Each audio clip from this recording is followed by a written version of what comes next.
અમદાવાદ ખાતે વૈશ્વિક સ્તરની સ્પોર્ટ્સ ઇકોસિસ્ટમ તૈયાર કરવા તરફ મહત્વનું પગલું. નારણપુરા ખાતે વીર સાવરકર સ્પોર્ટ્સ કોમ્પ્લેક્સ આજથી ખુલ્લું મુકાયું. ગૃહમંત્રીએ કહ્યું, દુનિયાનું સૌથી આધુનિક અને દેશનું સૌથી મોટું સ્પોર્ટ્સ કોમ્પ્લેક્સ અમદાવાદના આંગણે હોવું ગર્વની વાત.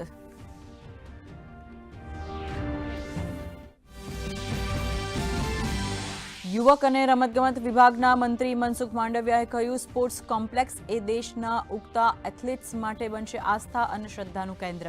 તો ગ્રામીણ ખેલાડીઓથી લઈ હાઇપર પરફોર્મન્સ ખેલાડીઓને તાલીમ એક જ સ્થળે ઉપલબ્ધ કરાવવા બદલ મુખ્યમંત્રીએ માન્યો આભાર.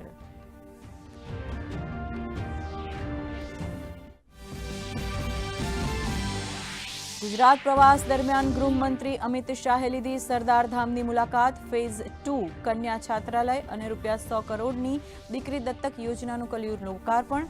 સરદાર સાહેબની પ્રતિમાને અર્પણ કરી પુષ્પાંજલિ.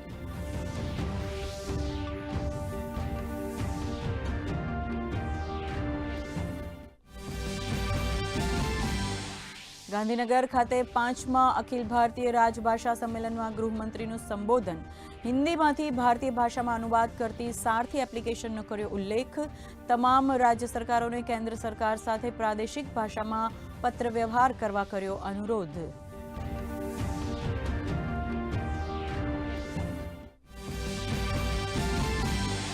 પ્રધાનમંત્રી નરેન્દ્ર મોદીએ વિશ્વમાં પ્રથમ વાંસ આધારિત ઇથેનોલ પ્લાન્ટનું કર્યું લોકાર્પણ. કહ્યું, પ્લાન્ટથી મેક ઇન આસામનો પાયો થશે વધુ મજબૂત. પ્રધાનમંત્રીએ આસામમાં ઘૂસણખોરીને ગણાવ્યો મોટો પડકાર.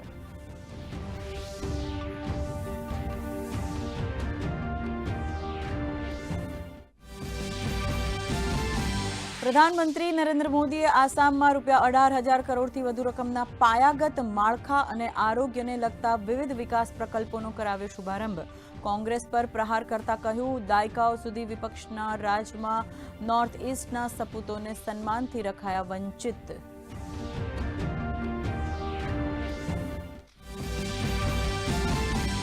રાજ્યના 27 તાલુકાઓમાં મેઘમહેર. સૌથી વધુ અમરેલીના જાફરાબાદમાં 1.5 ઇંચથી વધુ વરસાદ. રાજ્યમાં સિઝનનો અત્યાર સુધી નોંધાયો 108% વરસાદ. આગામી 7 દિવસ છૂટાછવાયા વરસાદની હવામાન વિભાગની આગાહી.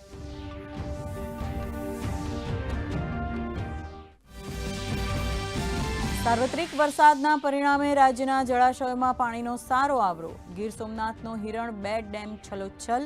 નીચાણવાળા વિસ્તારોને કરાયા સાવધ. તો સરદાર સરોવર ડેમ 93% પાણીનો સંગ્રહ.